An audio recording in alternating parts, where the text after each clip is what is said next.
All right, hopefully I'm live. Can you guys see me and hear me? Hopefully, yes, see me, hear me? Yes, yes. Let me know if I'm 5 by 5 or what's the deal? Okay, yes and yes. Good. Wonderful. Okay, and am I loud enough? I've had a problem with that with some of my other streams. Am I not loud enough? Am I distorted? How's the audio? Because for some reason, that seems to be a struggle. Loud and clear and not distorted, right? Because I pushed the audio level up high. Okay, good. Awesome, guys, thanks. All right, well, I don't know if anybody has been keeping track of what's going on the sun, but I can hardly keep up. It's been nuts. Hi, Jerry, good to see you, glad you're here. Hi, everybody. Everybody says audio's good. Wonderful. Okay. I can hear you a little tinny, but hopefully loud enough. I can't help with the tinniness. That's, it is what it is. We have been just pummeled.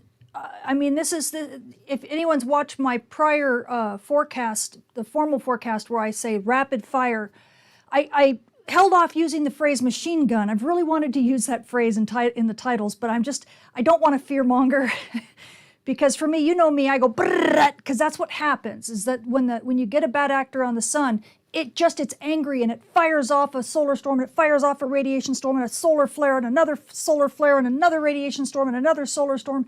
And it does that the entire time it's transiting the Earth-facing disk that you see behind me.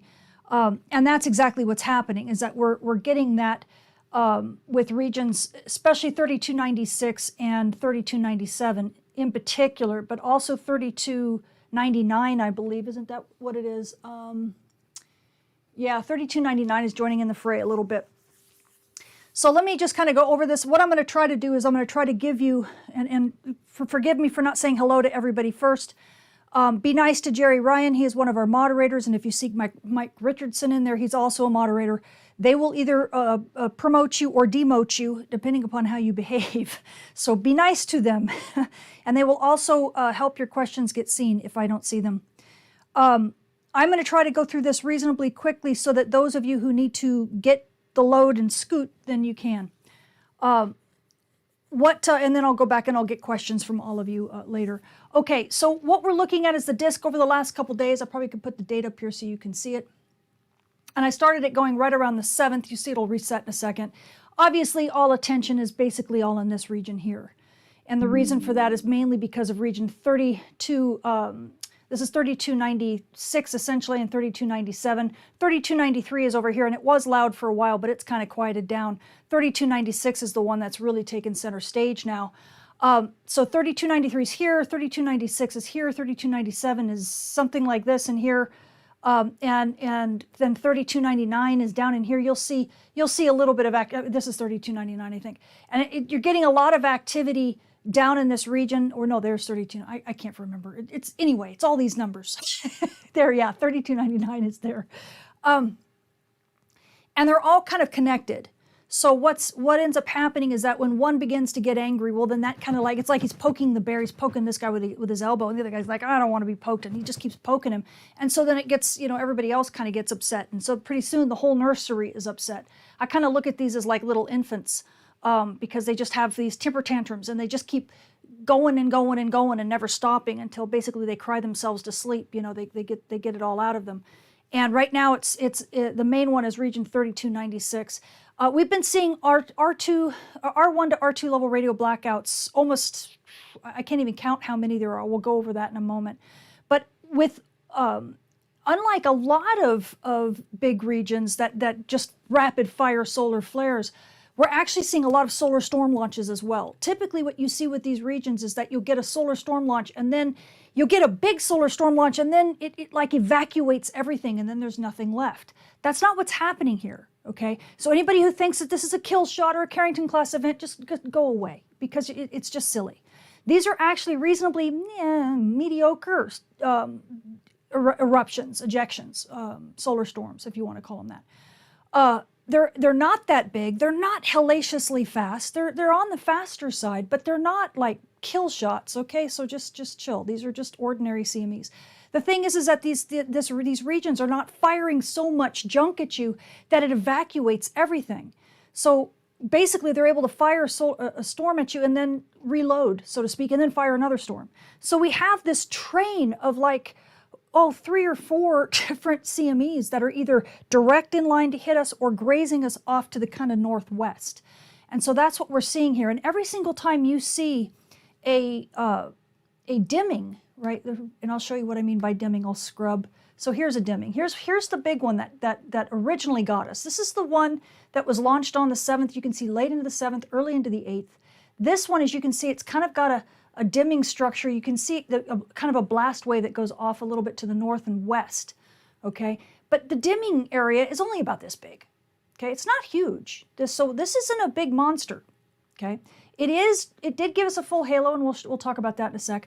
There also was a bit of a secondary kind of wave that came down this way that actually gave us kind of a secondary structure that came out in coronagraphs, and you'll see that in a little bit when I show the coronagraphs.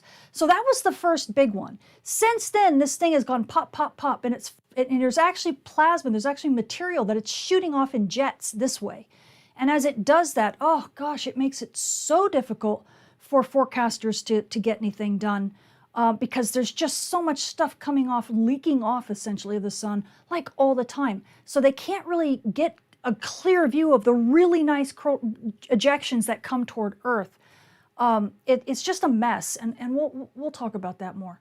But that's one of the reasons why you're not seeing that many models coming out of NASA. Even NASA, they've marked like, I don't know, they've got like 10 different ones. I'll show it to you. They've got like 10 different CMEs that have come out, but that all says not modeled, not modeled, not modeled, not modeled, just because they can't, because it's just a wreck. Here's the next one. So let me stand out of the way of the thing. So here's the next reasonably large one that came out. Okay, this was late on the 8th, as you can see, into the night. So that's another one. That was another big one. So that actually had another solar storm that's coming at us, but I don't think it was modeled. That's then triggered this guy. So we've got something going on here too. See the dimming region? See how that gets kind of dark on the edges? Right. Didn't see a lot in coronagraphs, but by this time, the coronagraphs are so busy, it's hard to recognize anything. So we may have yet another one coming off, okay? That's coming toward us. This is all like one big train, right? Each train car is just another, thing on the tracks on its way to Earth. And then we got another one. None of these are big though, guys. None of these are huge. And then we got this big monster that just lit up now, like not even an hour or so ago. Wait, where is it? Yeah, I just passed it. Come on. How come you're not? It's skipping over the frame. That's really cool. Let me just let it play. You'll see it go boof. That was a big right there. There it was. See if I can catch it. There it is. So sadly, it dims it out. So this was saturated. So this was a very big explosive thing. This, however, this particular, this is at 2013. This was part of a two-parter, and when we go to the X-ray flux, I'll show it to you. This was actually a two-parter eruption. The larger part of it was, it might have even been an R2 level because it was, I think it was, because it was like a high-level M-class flare, and you'll see it in a sec. It wasn't an X-class flare, but it is saturating, at least in this wavelength, it's saturating. But this was a two-parter. The first part let off an eruption that's now, once again, Earth-directed, and yes, NASA managed to model that one. And then the second part, which is this right here, actually was impulsive. So when they go pap, pap like that too fast, luckily this was the more energetic of the two that just happened, but the gun wasn't loaded. So there's no storm. So we have one storm coming at us, but that second one that gave us this big pop just an hour or so later, there wasn't anything loaded in the gun. So we don't have another solar storm. So taken all in all, if that's not confusing enough for you, we've got, let me just see if I can play it and catch it in real time. You got the big one on the 7th. Ready? Ready? Wait for it. Wait for it. Pow, that's that one. And then you got another one that's right along in here somewhere, the 8th. Come on. Another decent one. Pow. And then you got another pow there. And then you got the other ones here. Right? Ready? Come on. Pow. Right there in that. Okay, so what did I say? How many pows? Was that 4 pows? Is it a powwow yet? So, I don't know. So we have probably 4 plus some junk that's being shot off to the west of us. I'll show you coronagraphs here in a sec that will kind of help maybe make it clear as mud, but that's kind of what we're dealing with right at the moment. And I'll go back to the details when I'm done with the 5-day outlook so that those who want to scoot can scoot quickly. I might go back and load up a 304 angstrom, the red sun, for you, so you can see all the material, all the jets that are coming off of this thing. Just psh, psh, psh, psh, psh. It's just like a leaky faucet. It's crazy, but it makes coronagraphs very, very difficult to read. So my hat is off. I even posted that on Twitter. I said my hat is off to NASA and NOAA forecasters right now who are probably sweating bullets trying to stare at these coronagraphs and make sense of them to be able to, you know, see through this muck. It's like trying to see a Dalmatian in a blizzard. You're like, I don't even know what I'm looking at because there's just so much crap in the way, and it looks exactly like the stuff that they're trying to actually watch themselves. Okay, so, whoops, this is a 3-day. I probably should do let me do a 7-day first, so that we can catch the earlier. So this is the X-ray flux. It's a mess. It's a mess, guys. We've been popping essentially R1 to R2 level radio blackouts. None of us have. You notice we haven't gotten the X-class threshold. So no R3s.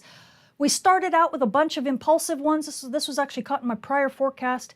Then we had that nice one that started the storms. This was, I think, from region 3293.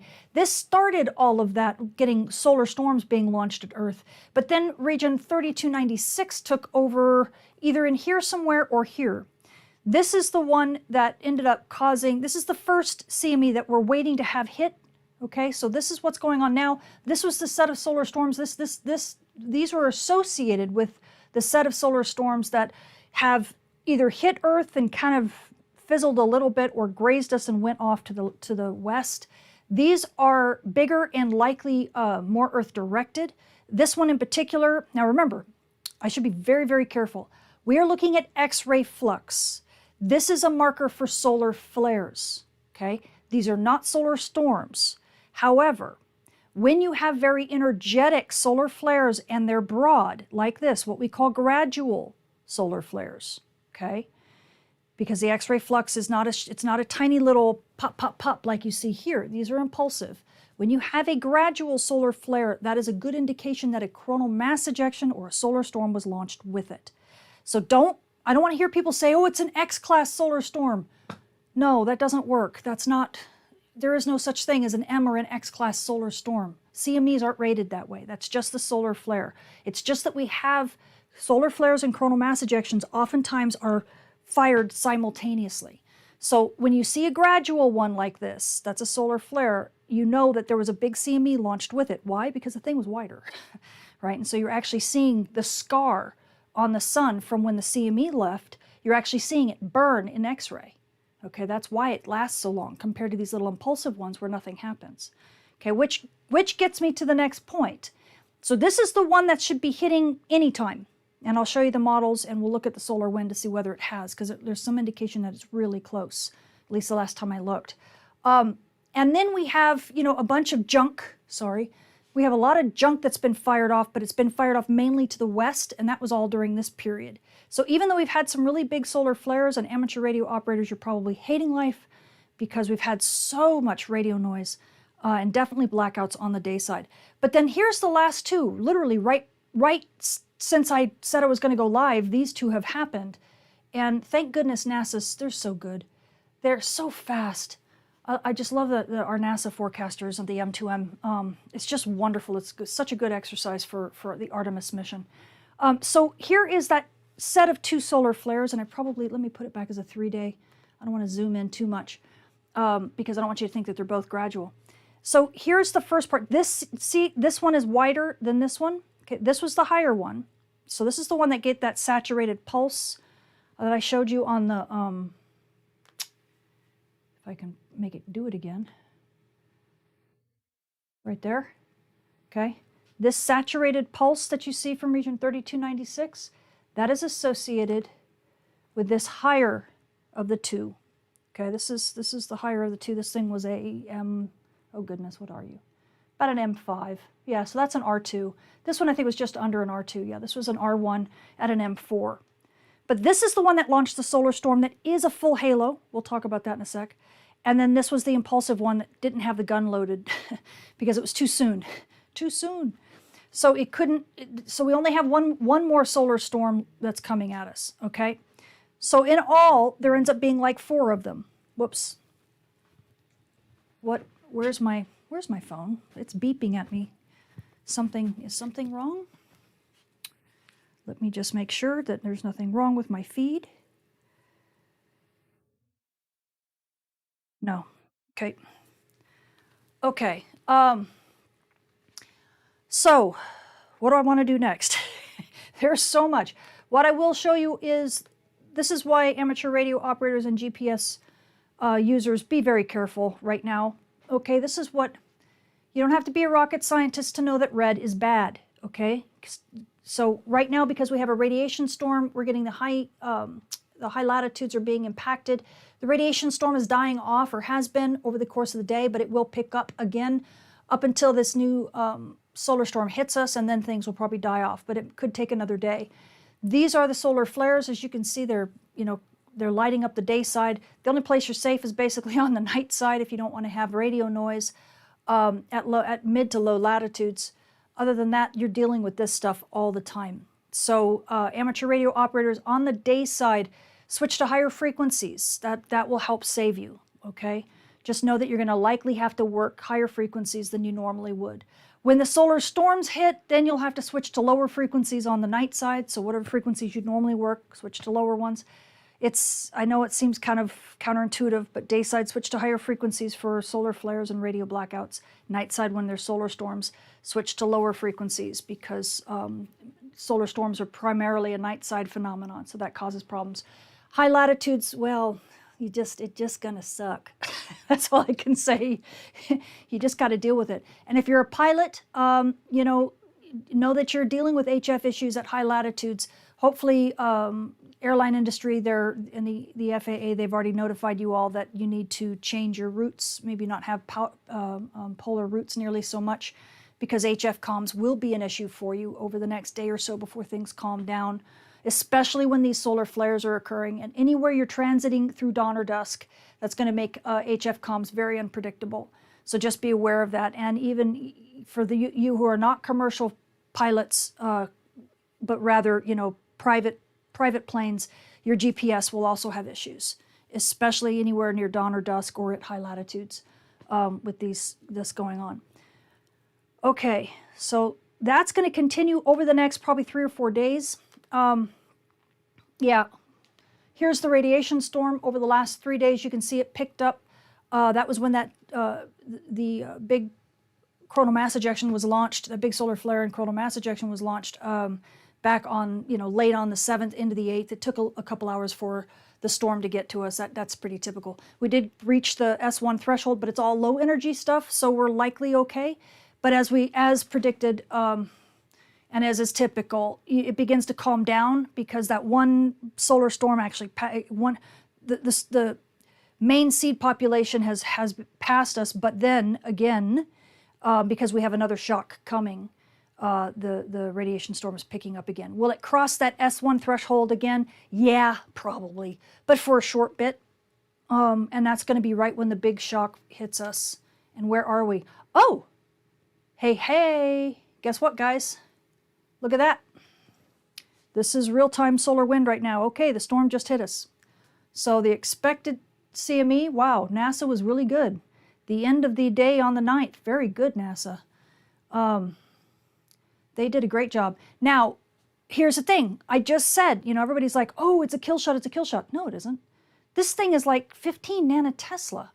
This here, this isn't strong. 16 nanotesla total, 13 nanotesla, nah. Now, if it were all slammed southward, it could give us a decent storm. Could we see, if this is indicative of it? Yeah, it's fast. So it's 550, almost 600 kilometers a second. I'm looking at the speed right now. So about 550, 600 kilometers a second. If it were slammed always full southward magnetic field for the duration of the thing, could we see a G3? Sure. Could we are we likely going to get, we might even get impacted as a G2. I would not be surprised if we get impacted as a G2. So when you look at KP in about, I don't know, 3 hours or so, you might see a G2. Okay, don't freak out. It's not that big a deal. It's just that it was a huge change, especially in speed. We went from like 350 or 400 kilometers a second to almost 6. So that right there is it's like a slap to the face to the Earth's magnetic system, and so it will pop us up. I wouldn't be surprised at G2. Then what happens next is really going to be dependent upon where our magnetic field goes. If it stays southward, you know, we'll get something. Let me zoom in here if it lets me zoom in. Are you gonna let me zoom in? No.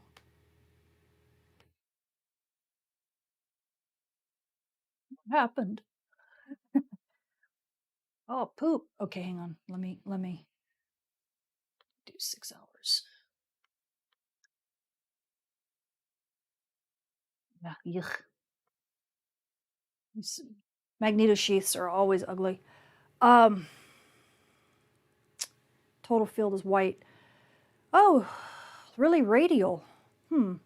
Okay. So this may be less of a direct hit than anticipated. I only say that because the X field is big, but I ought to be careful because it is. It's hard to say that with the magnetosheath. I don't want to get too ahead of myself.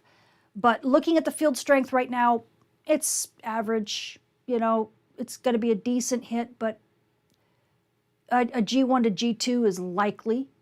I mean, G1 definitely. G2 likely, especially if it stays as fast as it is. We shall see, unless the thing goes totally northward. But you know, you can't tell, and it's way too early for us to know where we are in all of this. Okay, one other thing I wanted to check. No. Yes.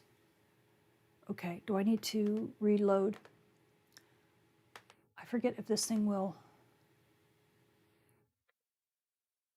Yeah, so there's the energetic storm particles. Let's do 3 days. So looking at this,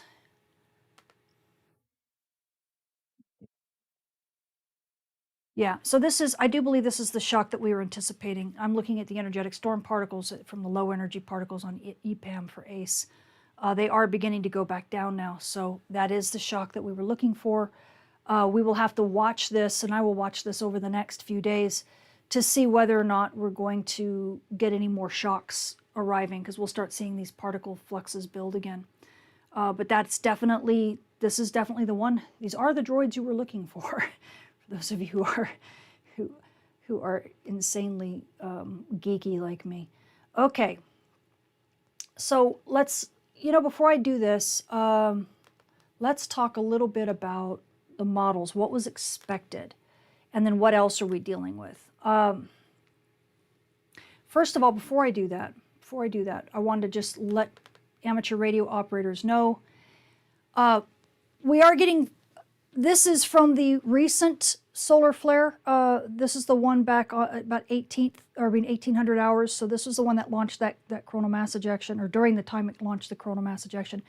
We are getting radio bursts, reasonably sustained that are up and much higher than HF, right? 3 to 30, and then you go up higher. So what is that? VHF, UHF. So we're getting in the slightly higher frequency range. So just so that you know, it's not just HF that's being affected. And I didn't just check Alaska. I've also checking Arecibo as well. So as you can see, it's even higher. And Arecibo was closer to noon at this time. I believe it was closer to noon. Maybe not.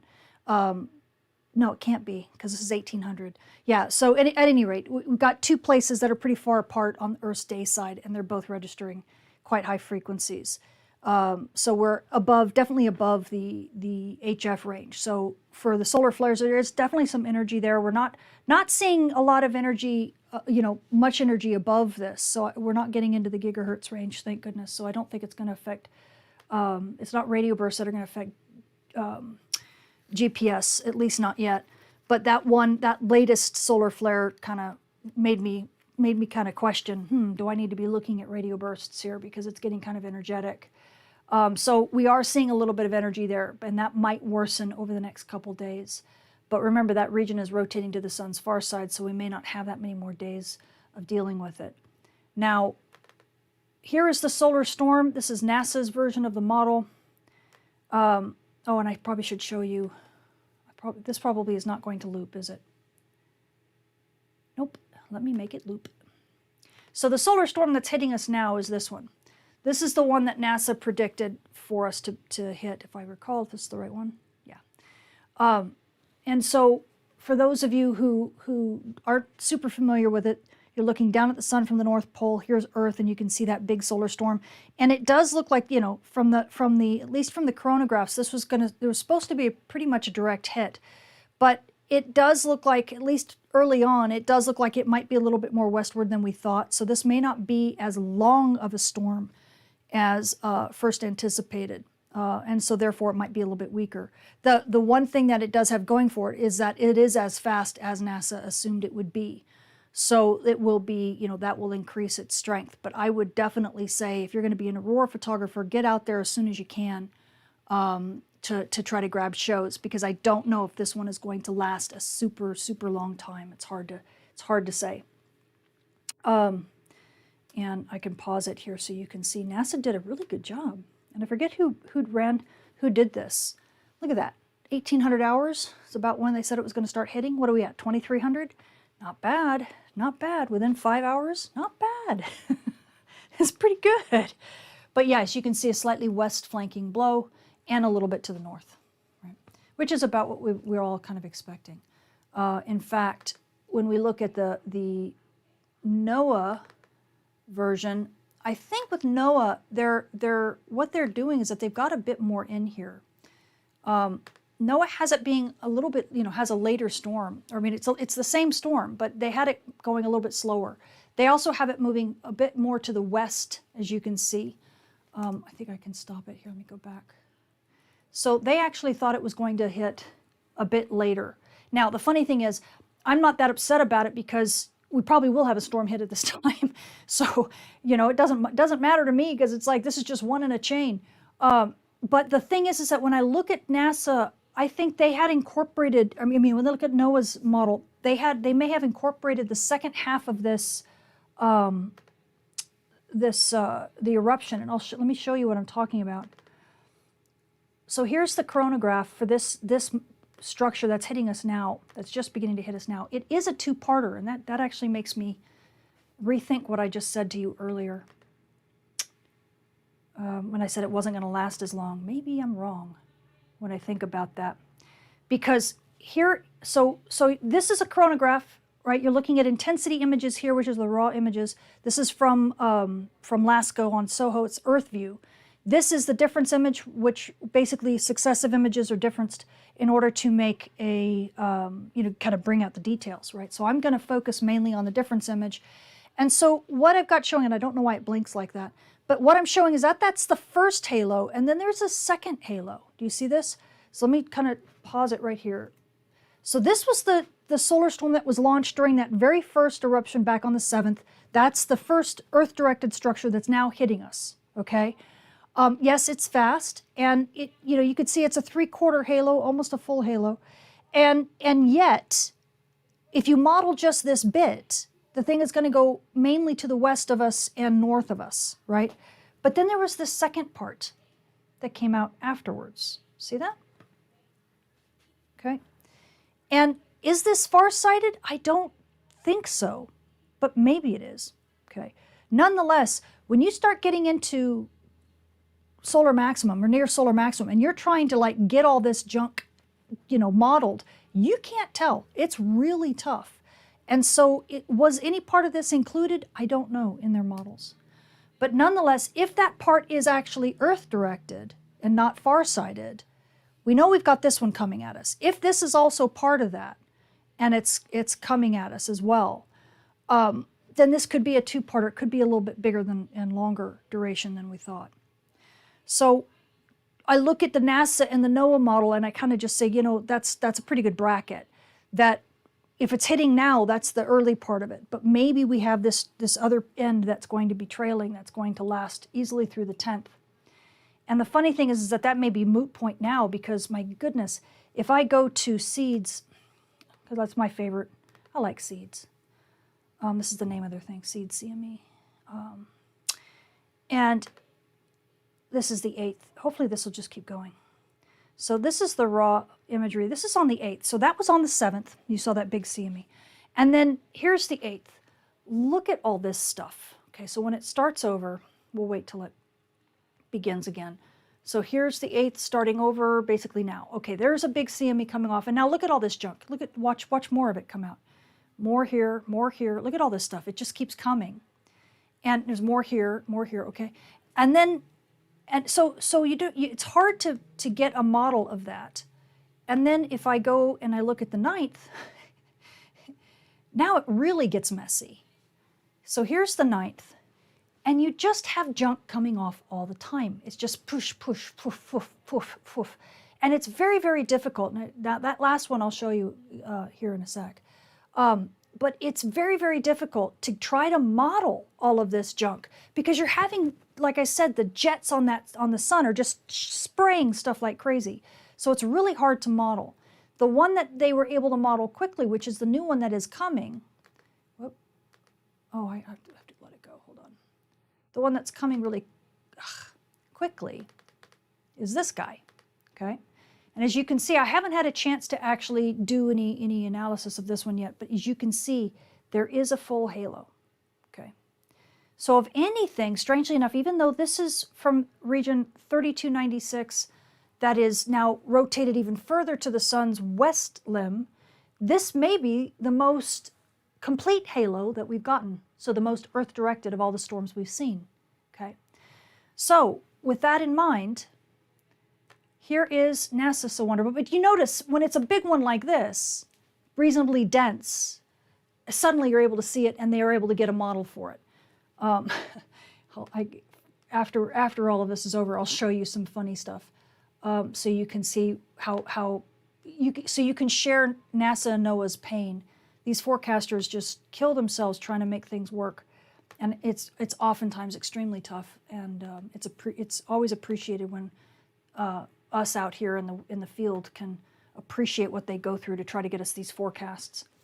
Okay, so here's again NASA prediction model. This one, and remember, I can't get NOAA's. NOAA's takes a while to run. They have to be very careful. They're very risk adverse, so they can't have false positives. They've got to be very, very careful when they run it. So NASA, who can't have false negatives, they're the other side of the coin, they put out runs all the time for pretty much everything. And I love that the two agencies have like totally different, you know, I guess ConOps for that, for lack of a better phrase.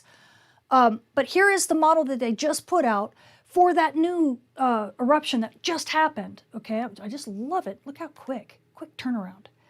We're getting better and better at this stuff. Okay, so again, looking down at the sun from the North Pole, right? Earth being off to the right again, right? Nothing's changed. The only thing that's changed is now we have a different banana in a hammock. We have, this one is coming out and it should be hitting Earth right around noon as they're you know, very quick. I shouldn't say perfunctory model because none of them are perfunctory. They all work pretty hard to get these models done with some level of robust ability. But they may revise it later and have multiple goes at it as that CME, you know, fills out the screen and we get more data with the coronagraphs. It allows us to refine the model and make it better, especially when it comes to speed, right? That's a big thing that coronagraphs help us with. So right now, this latest looks like it's going to hit us around noon on the 11th. As you can see from this structure, they modeled it very quickly. Likely, it looks like it's a westward, mainly going westward. I wouldn't be surprised if this got corrected or changed so that it's a little bit, it'd still be asymmetric, but it will be probably a little bit more Earth-directed than this. Would not surprise me one bit. But it is quite fast, so between this storm hitting, the other kind of, you know, couple that are really messy because we can't really see through all the junk that's coming out of the sun right now, and then this one is like a bookend. You've got a big one, a bunch of junk in between, and a bookend on the other one. You know, this guy being the closer. You've got kind of a neat little solar storm sandwich. Here's one piece of bread. The one that's hitting now is the first piece of bread. This is the end piece of bread, and you got all the meaty stuff in the middle. I don't know, guys. But it does look pretty cool for aurora photographers. You're going to get some decent chances. And sadly, as I don't necessarily want to admit this, but the sun has done it to me again. I spent a good part of today doing this 5-day outlook, and the dang sun has made it irrelevant already. Are you kidding? You've got to be kidding. I'm so upset. So here are the bad actors, right? 3296. And this was done even before this last set, right? Before the other bread bookend got us here. So here's 3296 prior to firing that last big one, firing all sorts of junk. 3297, you can see 3299 also getting into the fray, so it's mainly these three. We're watching 3300 because it's lighting up like a Christmas tree. Look at that guy. It's growing real fast. So we're going to be paying attention to that one too, because man, it looks like that we're going to have quite a few of these active regions that are giving us stuff. Over the next, possibly week or so before these things rotate all the way to the sun's far side. 3296 is getting close. We've got maybe three days or so before it rotates to the sun's far side. And I'll get into that other stuff in a sec, what that means. Okay, so, well, I could have talked about it right there because I have the radiation storm outlook, but I'll go through I'll do it the normal way. So high latitudes, for aurora photographers, we are expecting, I've deviated from SWPC's earlier forecasts. I do not know what they put out since 3 p.m. my time. I have not looked. So I'm trying to guess at what they might have updated their forecast to be, because I don't know that it's the official forecast. Everything that's an asterisk is me guessing, doing the best I can. So at high latitudes, I think we're expecting a major storm, and now that I've seen the impact, I can definitely say yes, should be a major storm at high latitudes, likely a G2, and aurora may already be building. We can take a look at AE index to be sure of that in a minute. About a 45% chance of a strong storm over this next day, and possibly into Thursday. We're still going to be storming at probably a G2 level at high latitudes, but things are going to taper off a little bit until, and this is why my forecast is no longer useful, because the other storm now that we just saw is going to hit somewhere in here. So basically I have to take these and just move them over at least one more day, probably have one more day of major storming at high latitudes. And then maybe on the 13th is when we're going to start having our G1 and it's kind of calm down. Maybe by the 14th we'll get to between active and unsettled conditions.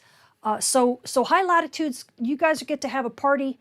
If you have nighttime skies, if you're in the time that you have a midnight sun, well, just sorry, go south maybe. Try to get some dark skies. But everybody in the southern hemisphere, you guys should be loving life. The moon is dying out, right? The moon is not quite as full as it was, so hopefully things will be looking up for you. But we definitely have some good chances for aurora over the next 3 to 4 days, possibly in through next weekend before things settle down. All right, so at mid-latitudes, well, things, again, we downgrade a little bit. I was guessing, strangely enough, SWPC had the 10th be quiet because they weren't expecting the storm to hit until later. Totally understand. It's been so hard to get any of this stuff completely right. I do believe, we could see a G2 at mid-latitudes, maybe only because of the impact, right? So when you see that, if you go to the Space Weather Prediction Center and you see KP jumps up to G2, just hold your breath and see if it stays there, because it really may not. Things may settle down and we only get a G1, but I do think we'll probably at least see a G1, but with about 50-50 chance of getting a major storm, so getting up to a G2 level. Do I think we're going to see a G3? Maybe not from this one, but when we hit that midday on May 11th, if that new storm hits us as anticipated with as quickly as it is, could we end up jumping up to G2 or G3 levels then? It is possible. It depends upon how fast it is. We're going to have to kind of refine our judgments here as time goes on. But we definitely, especially if the Earth shield is already going to be rattled over the next 24 hours or so, when we get hit by that next larger bookend, then yeah, we could definitely jump up to a G2. So aurora photographers, even at mid-latitudes, as long as that magnetic field orientation is the right way, you could get some decent storming. I would expect things will still settle down by probably the 13th. So things will storm a little bit longer at high latitudes than it will at mid-latitudes. And of course, if region 32, 96, and 97 continue to fire, all bets are off, right? This could continue to happen, because it doesn't look like the level of solar storms that they're firing right now are so intense that they're going to stop, they're going to run out of bullets, so to speak. We're still going to have some solar storms that these regions can produce as they launch their big solar flares. They can launch these big solar storms too. So, things could continue. And again, you're going to be watching that easily for the next week. We're going to be having big solar flares as well as potentially Earth-directed solar storms, because we have multiple regions that are involved. Okay, now as it goes to the solar flare and dayside radio blackout outlook, we are sitting right now at about a 65% chance of M-class flares over the next few days. I think things will calm down, especially as this region begins to rotate to the sun's far side, which will be at about, like I said, 3 days. We shall see. I am cautiously optimistic that we'll start calming down a little bit. Our solar flux is definitely sitting in the mid, in 170s, so we're pretty high right now. It may dim down just a little bit. We do have a couple regions on the sun's far side that are going to be coming, that are beginning to rotate into view, and I haven't shown you stereo's view yet, but I will. I'll do that after we get through the 5 days. And so expect moderate noise on the bands. I think that's going to continue even as these regions begin to rotate to the sun's far side, because we have the new regions rotating into view, and they do look like they're flare active. They're pretty bright as well. So expect R1 to R2 level blackouts to continue over the next week being the norm. Right now we have about a 20% chance of X-class flares. Now we have not seen any, and as long as these regions continue to fire like they are, we probably won't see them, because they're not able to build up that much stress, right? So if they just keep letting off steam, then it prevents them from getting so energized that they end up letting off a big X-class flare. So from that perspective, that's probably a good thing, because R3 level blackouts are no fun for anyone. But if you are a pilot, commercial pilot, check the ICAO advisories, or check with your meteorologist, especially if they have space weather chops. Check with your meteorologist to make sure that your flight plans are cool, because those radio blackouts are no fun. And then on top of that, we do have, as soon as it gets to it, the radiation storm and polar aviation outlook. For those pilots who are flying at high latitudes and flying over the poles, you definitely are dealing with S1 stormy conditions right now. So just realize that that does affect HF radio, and because we are also actively flaring, that's not fun. These issues compound one another, so that this can cause some issues for you for HF radio comms, as well as navigation. A little bit with navigation. That's more of an issue for you private pilots than it is for the commercial ones. But we are in the D2 minor range right now, so if there are people who are flying, who are high-risk passengers, just take this into consideration in your flight plans. It's not that bad. I mean, we're dropping down to elevated conditions. We're probably going to continue to ramp down over the next few days. And these particles are reasonably low energy, so they're not too bad. So it's not a huge issue, but you just might want to be aware of it and keep it documented if you have to fly over the next couple days. After that, we're going to look, and we have about a 50% chance of radiation storm in S1 to S2 to continue. And then it'll be ramping down, especially as region 3296 rotates to the sun's far side. We're going to kind of wait to see, because that's when the radiation storm risk begins to be a real problem. So that's why you're not going to see it lower too much over the next couple days until this region is behind us, disappeared. And then things begin to calm down a bit after that. So you'll see it drop down to 10%, possibly lower. Depends upon how much of flare players these guys become. Okay, so that is all I have for you for the main forecast. And I'll pause now. So those of you who have to jump off, feel free. You just got a good briefing. For those of you who want a little bit more, I can actually flip to the sun's far side, and we can take a look a little bit of what stereo has. And I can also show you some of the pain that the NASA forecasters have been going through recently, which I think is kind of humorous, but it also shows you how hard they work, which I'm very appreciative. Both NASA and NOAA forecasters are wonderful people. Okay, guys, questions. Anybody have questions? Who would be at risk for flight radiation? Well, prenatal passengers, that's a good one. Anyone who's doing radiation or chemotherapy, that's another. Anybody who has intercardiac devices like, pacemakers and such. Anytime you have electronics implanted on your body or something like that, they can get single event effects. Those are issues. So, there are subsets of people that do have issues with that. Okay, let's see. Wearing my lead pajamas tonight. That's cute. Cheyenne, but that was funny. I love that. On the dash of prediction model, refresh my memory on what the black and white dashed lines represent. Oh, okay. The black and white dashed lines. Those are magnetic field lines. And now you have to be a little bit careful. Okay. You have to be a little bit careful with them because they're passive. In other words, they just kind of float in the solar wind. Let me do the storm that isn't here yet. But why they're there, I have to set this as looping again. Silly. Okay, so why they're there is because they're connected to, and that's what you see here, by the way, 3D IMF field line. It says 3D because this is a 3D model. We're just looking at a 2D cut through it. But what these black and white dashed field lines are, these are actually magnetic field lines. And the reason why you only see one is because every asset, whether, in this case, this is OSIRIS-REx, right? That's what this is. Or it's Parker Solar Probe, or it's Earth. You see each one of these has actually got a single field line connected to it. And the reason for that is so that you can directly see where the source region is that you're connected to. That is extremely helpful when it comes to looking at radiation storms.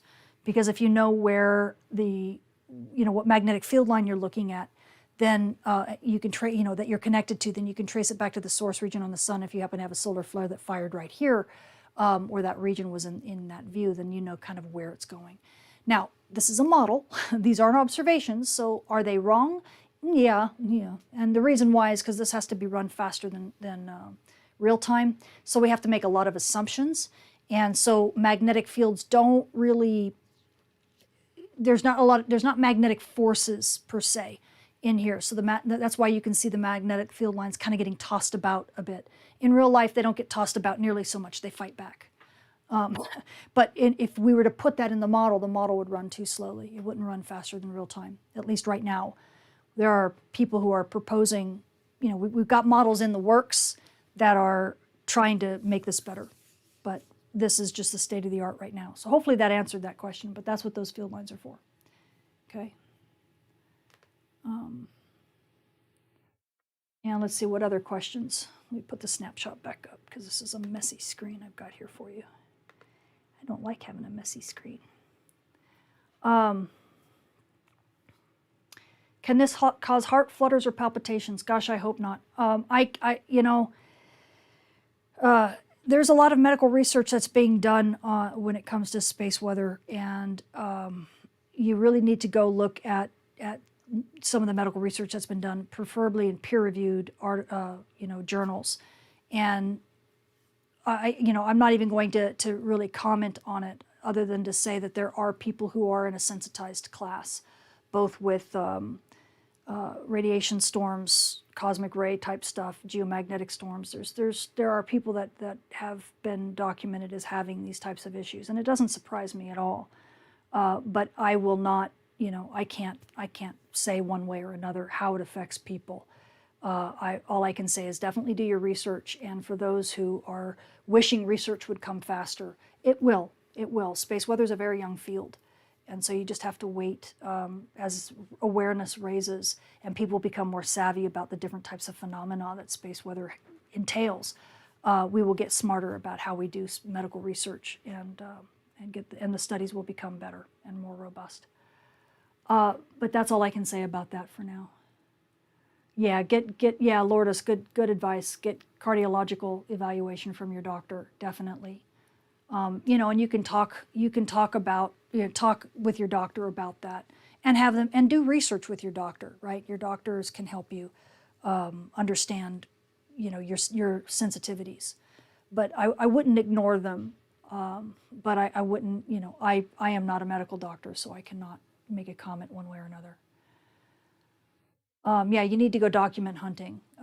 There are places you can go. You can do searches in PubMed, and we're working on a database right now, and hopefully we'll have it out at some point that basically talks about what type of phenomena, what types of research are associated with what phenomena, so that you can say, okay, well, I'm looking for stuff that's just about CME research, or CMEs when it comes to, and geomagnetic storms, and it comes to medical. And I said, well, here's the tranche of papers that have done something on that. Because right now a lot of it's conflated, and because there's so many different space weather phenomena that occur together and at the same time, and so it's kind of hard to separate, right? And even the medical professionals don't always know, because they don't always have the right expertise. Again, it's not their fault. It's just that space weather is such a young field. So it's a quickly developing field, but it's still very young, and so it's just really hard to make any assessments thus far. So.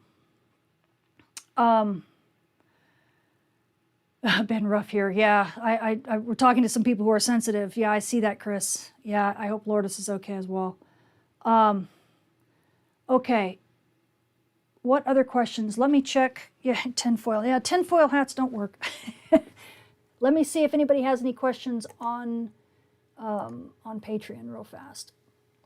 So if anyone's not gotten their question answered, I am looking. Okay, yes and yes. Oh, good. Okay, everything's good. Got questions answered. All right. So Matthew Shipley has a question. Okay, for proton events, thank you, Jerry. For proton events, why are some impacts at the initial impact of the main ICME? While some are well before the ICME reaching Earth. It really has to do with how solar radiation storms are generated. So there's basically a two-part generation process. With you have a seed population, so that when a solar flare is launched, or a solar flare is fired, and let's say you have an ICME or a CME that's launched with it, you have a seed population that's launched during that solar flare if there's going to be a radiation storm. Well, that seed population, believe it or not, ends up being accelerated by the shock wave in front of that CME. And so it acts like a particle accelerator, and the particles actually not only get accelerated because they turn around. The particles are, even though they're relativistic, they're also charged, and the charged nature of these particles makes them see electric and magnetic fields, of course. And so what they do is they gyrate, right? They want to curl around and around. They create these like helical kind of field motions around the field lines as best as possible. But when they see a shock, what ends up happening is that they serpentine through it. And so they pass through the shock and it accelerates them and makes them higher energy. Then they turn around and pass through the shock again and it accelerates them again. Then it turns them around, they pass through the shock again. And so they just keep doing it over and over and over, and it just keeps bumping them up higher, higher, higher energies. So the particles can get energized, but it also spreads them out, oftentimes in longitude. So instead of having just a beam of seed particles, now you get more energy, or higher energy, and you get a spread of particles. And so the whole shock wave in front of this ICME, as it's traveling and lumbering about to get to Earth, it's carrying, in a sense, I don't want to say carrying, that's the wrong word, but it's got this constantly energized set of particles all around it. So by the time that shock wave reaches Earth, when it comes to Earth, not only are you seeing all the particles that have streamed away from the shock that have been accelerated by it, but when that shock wave actually hits Earth, that's where the peak of the particles is. And we call that an energetic storm particle, literally ESP. I know it sounds funny, huh? But you can actually see the ESP here. Well, no, you can't. That's not the ESP. Where's my radiation storm? Yeah, you're not seeing it yet, but you're almost seeing it. So there's the ESP, essentially. Oh, look, and see, what did I say? Ooh. Oh. No. I wouldn't expect that. I don't think that's ESP at all. I think we may have a second radiation storm because now we're getting higher energy particles, guys. We may have a second radiation storm.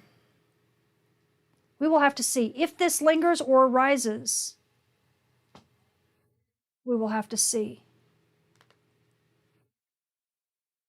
Yeah.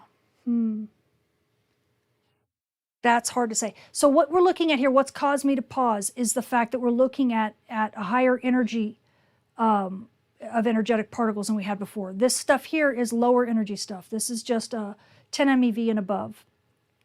This blue is 50, I think. 50? Yeah, 50 MeV and above. That's what this blue is. The green is 100 MeV and above, but we're not seeing those rise. But this 50 MeV and above, the fact that there's some flux in there, I don't know if that could just be the ESP or if that is actually a new radiation storm forming or reaching us. And I don't think we're going to be able to tell that. Maybe an energetic particle expert, which I know enough to be dangerous, but I don't know if shock acceleration would end up doing that and changing the spectrum and turning it into a hard spectrum right at the ESP. That's a stretch. Yeah, we're just gonna have to watch it. But yeah, if this continues to rise, then there's a chance that S1, that it's negated my S1 radiation storm 5-day outlook, and I'll have to update that as well. Because if that's the case, if we are actually getting yet another radiation storm, we're going to be sitting here until easily the midday on the 11th, because these particles will continue to rise and stay over that S1 level easily. And then we'll have to watch this. And then that's a bigger deal for aviation, because that begins to really impact avionics in aircraft. You don't like it when the energetic particles start rising. I mean, the higher energy particles start rising. That's not fun. So just be aware, guys, things are changing very rapidly, as you can tell. And so my predictions may not be as robust as I'd like them to be. But yeah, they're right there, as a matter of fact, that's it. So what may happen is that this D2 minor will not go down. This is now going to be back up to an S1 stormy. And this radiation risk will continue to stay high easily through the 11th. So again, take these days and shift them by 1 or 2. And we're going to be stuck with this kind of thing over the next 3 or 4 days. So just be aware of that, especially if you're a pilot. We may be seeing a secondary radiation storm. Okay? So, sorry about that. I don't like, radiation storms are not my favorite. There's no good that comes of them. Okay, can bad space weather affect electrocultural gardening? I have no idea. Fry my plants? No, not at all. No, that's at ground level we don't get the primary particles at all. It becomes a cosmic ray shower, and this stuff is absorbed by our atmosphere. Now, if you were gardening on Mars, sure, absolutely, you'd have to garden underground, and that's my biggest concern. Is people want to do all this culture. All this agriculture on Mars and grow all their horticulture and their crops, and it's like, where are you gonna do it? The radiation doses they reach to the ground at Mars. Where are you gonna do it? Without frying your plants? I don't know. Anyway, okay, Matthew, that is my understanding. Wait, that is why my understanding of them is crucial. Thank you so much. Oh, good. Hopefully that worked, Matthew. Hopefully that helped you. I can't answer regarding this particular one if that was what we were seeing as the ESP or if that's a new radiation storm. We'll know that, probably in the next 2 or 3 hours, but it's just too soon. Hi, Smash. Let's see. Dr. Scove, we shared this video on our channel. That's sweet of you. Under community posts, even though we're also streaming live. That's awesome. No, I appreciate that. Excellent. If you have questions to, toggle through, I'll see what I can do. Send them to Jerry if I don't see them. But it helps when there's that orange, Tamitha Scove kind of thing. My eyes go to it so I can see it. Okay, your Starlink is still having high pings? Yeah, good. You're saying high pings. Oh, really? Are you getting impacted by, is Starlink having issues? That surprises me considering it's like 12 gigahertz. So I'll go back and check to see what type of, if we're getting radio bursts at that level. Wow, Wow, I did not, that's very interesting to hear that it might actually be impacting, you know, if that is a space weather impact, that something, you know, these solar flares with these radio bursts, even at the low level, might actually impact you somehow. I don't know. I really don't know. That'd be a very interesting thing of seeing. The incoming radiation storms have baffled me, and it's hard. Yeah, it's hard to get good reports on it. Yeah, it's radiation storms because it's a two-part thing. So you can have impulsive radiation storms and you can have gradual radiation storms, just like you have impulsive flares and gradual flares. Same kind of idea. Impulsive flares don't have a CME associated with them, and they only have a seed population if there's a radiation storm. They're very short-lived. Gradual flares will have a CME that are associated with it, and the radiation storms then are much wider in longitude, and they peak when the CME hits. So you'll have a radiation storm basically that when it's like the glue between a flare and a CME. The solar flare occurs, you get radiation storm beginning within a couple hours or maybe even 15 minutes of the actual solar flare. And then the radiation storm stays with you all the way until the CME reaches Earth, and then it begins to go down. So it's like a glue between the flare and the CME, if it's a layman's way of looking at it. So it's kind of that's why it gets so frustrating sometimes with space weather events, is because you can have a solar flare, coronal mass ejection, radiation storm, and all three of them are kind of occurring at the same time because they're all kind of linked together. But not one causes the other necessarily. Like a solar flare doesn't cause a CME, blah, blah, blah. People oftentimes conflate that, and it's not necessarily a true statement. He needs to buff those things. Cute, Randall. Okay, any other questions, guys? Oh, that's sweet, Randall. Hit the like button for Dr. Scove. That's sweet. Let's see. Oh, things going by so fast. What about 3296's reverse polarity? And maybe that's, I mean, some people could argue that that's part of the reason why it ends up being so active. We have sunspots that are mixed polarity all the time. Anti-hail sunspots always, that's not uncommon that they happen. Doesn't mean that there's a bit more, could we be seeing a cycle 26 sunspot? Possibly. It is possible.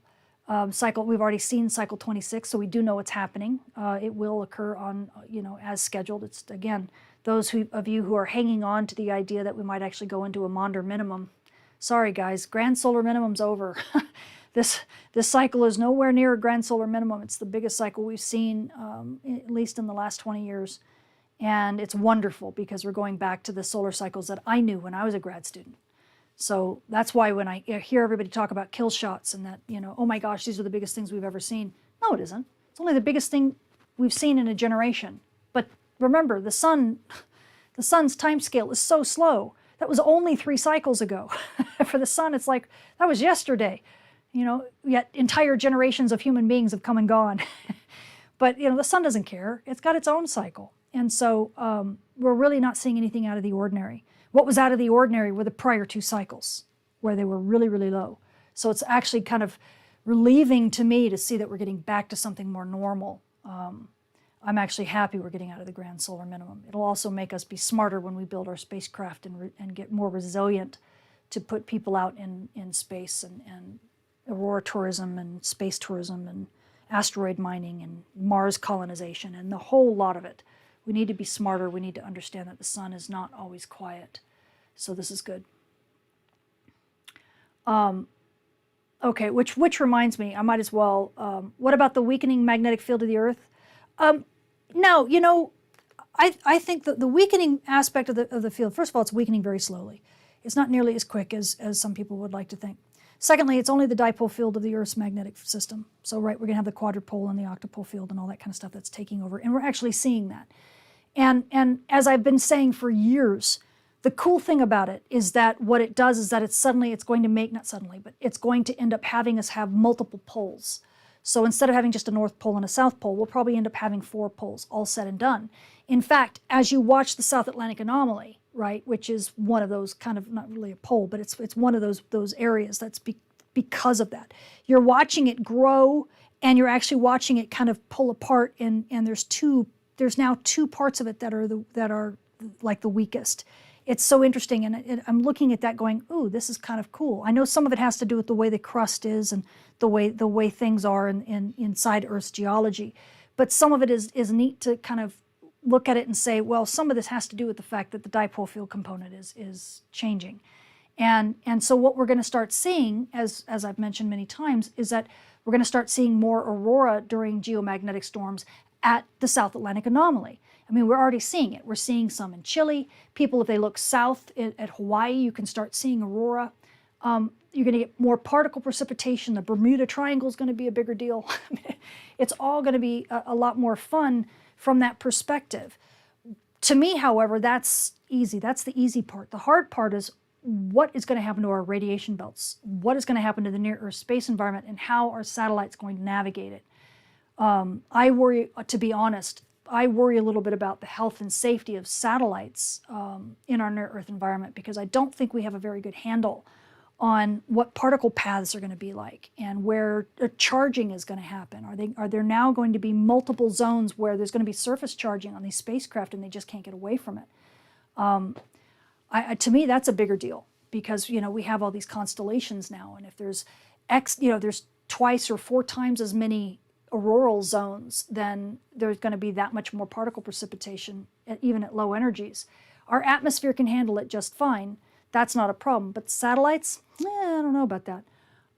So that's going to be an issue. And then the other thing is, when it comes to GICs, our power grids are actually liking the fact that the Earth's magnetic field is weakening, because that means the currents that are induced in the ground that cause GICs, right, that are the GICs, that then induce currents into the power lines, they're smaller. That's a benefit, okay? So the whole concept of GICs tearing apart the transformers, which are the biggest concern when it comes to these really big, massive events, these Carrington-class events, it's actually good.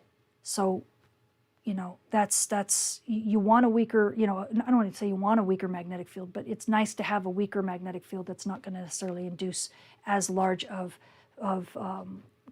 currents into the ground, which then, as they couple into these into our long cables, our power lines above ground, and couple into the transformers, they're not going to be nearly as much free energy. That's green energy. I wish we were better at capturing the green energy, but we need to make transformers that can capture it and store it. Wouldn't that be neat? Okay, I was going to show you something. Anyway, I hope that answers that question. I'm going to show you something really funny, guys. So if I just go to Donkey, and it's just so cute, and I just look over the past from the 7th to the 10th for space weather events. Check this out. This gets so funny. So this is the database of, and I won't go over that. I'll just go over the CMEs. This is the database that NASA puts out, that has all of the CMEs that they model, or that they track, right? So I just want you to see. So this is one of the bookends, right? This is the one from the 7th. This is the CME that's hitting us now. And they modeled it, okay? So they've got a result, and they even talk about when it's going to hit Earth and blah, blah, blah, blah, blah. But what I wanted to show you, I'm going to zoom out here.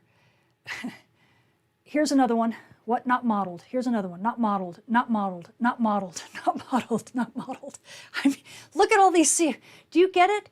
This is, and look at this. If I go back to the other side here, look at all of these dates, okay? The 8th at 3:48, 11:36, 14:25, 59125, 424, 524, 648. I mean, the sun is just going, it's just firing CME after CME after CME after CME, and they're all like on top of each other. So imagine my hands, and you're looking at a coronagraph image, and here's a CME coming out, and then here's another one, and then here's another one, and then here's another one, and then here's another one, and it's all these it's like a big massive layer cake, semi-transparent layer cake. And so what comes out on this coronagraph looks like a jellyfish. I mean, it's like, which one of these CMEs do you think I can pull out of this blob of junk? Well, pretty much nothing. There's a couple, right? Every now and again you can pull out one.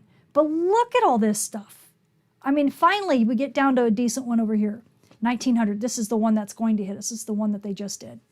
So if anybody, you know, wonders what are the NASA M2M people doing, this is what they're doing. Yeah, okay, and I'm done. I'm basically done.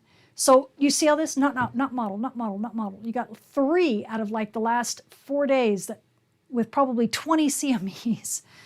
And this is the problem that you have. So this is why NASA and NOAA modelers are just absolutely pulling their hair out right now. And the fact that they're able to get anything out at all for us to look at is just, it's just wonderful. And I hope all of you praise them for their dedication, because they really deserve it. Okay, guys, yes, time to get the cameras out and head north. I will, as a matter of fact, I'll look one more time just as a send-off. Let's take a look at the solar wind real fast. Oop. Oh, look at that. Maybe it'll be a little bit stronger. See that? Look at that. It's actually moving up to 20 nanotesla now. This is good. And I love the fact that the radio field has now crossed over. So, you know, maybe it is more of a direct hit. Speed is climbing. Oh, look at this, guys. Wahoo. Okay. We're going to have a CME at 700 kilometers a second. Could be a G3. Okay. Could be a G3. So we'll just watch it unfold. Sadly, we're going to have this magnetosheath for some time. Don't know if it's going to, you know, we'll likely see a core. We'll likely see a slinky core in here. But especially with it, if it's going to be this fast. Yeah, we could see G3. I don't know if we'll see G4. I don't know. It's less than 20 nanotesla. If this gets above 20 nanotesla, maybe. But right now, yeah, don't know. But we could, I could say G3. If it's, especially if it stays at 700 kilometers a second or stays close to this speed, okay? Density is just kind of but you know, 10 to 20 particles per cc. That's not bad, but that's the sheath. It's expected to be dense in this region. It'll drop down when we get inside the core of the structure. Is it? Let's see what we got. Oh, it's not. They're not. Definitely not saying that it's a. Let's view. Oh no, I don't want to do that. That's right. It gets ugly if I do that. So they're showing it hitting. I'm surprised. It's probably because it was at the wrong turn of the dial here. Let me look at HP30. Let's see what we got here. That'll be a better tell, because it's a faster cadence. Yeah. So the last few minutes, it's hit as a G6. So when KP or HP30 says it was a G6 hit, and then it dropped back down because the southward magnetic field hasn't been that strong yet. So yeah, so like I mentioned, I said it could hit as a G2 when I looked at the strength of it, just the fact that the speed jumped up so much. Yeah, it did hit as a G2. Yeah, you know, but we'll see. If it continues to rise in speed, we might see G3 out of it. It all depends upon what that magnetic field is going to do, if it's going to go southward and stay southward. So enjoy. Aurora is likely building, but it'll be sporadic. Let's take a look. Let's take a look. Yeah, just starting. Not super big yet. But if you're at high latitudes, you're going to get some substorming. I think that's 500 nanotesla. So, yeah. So you're good. You're going to get some storming on and off, but it's going to be sporadic. Don't expect a big geomagnetic storm yet. Not happening. But definitely brightenings. So, okay, guys. Go enjoy, all right, and yeah, enjoy life. If you're a GPS, I mean not GPS, but a drone pilot, calibrate magnetometers often. Do not fly under Aurora unless it's all visual flight rules. GPS will not work, and you'll have your drone doing weird banana sculpting, carving out bananas in the sky if you're not careful, because it can't get a lock on the GPS satellites. So be very careful. Okay. All right, guys, I'll let you go. Have fun.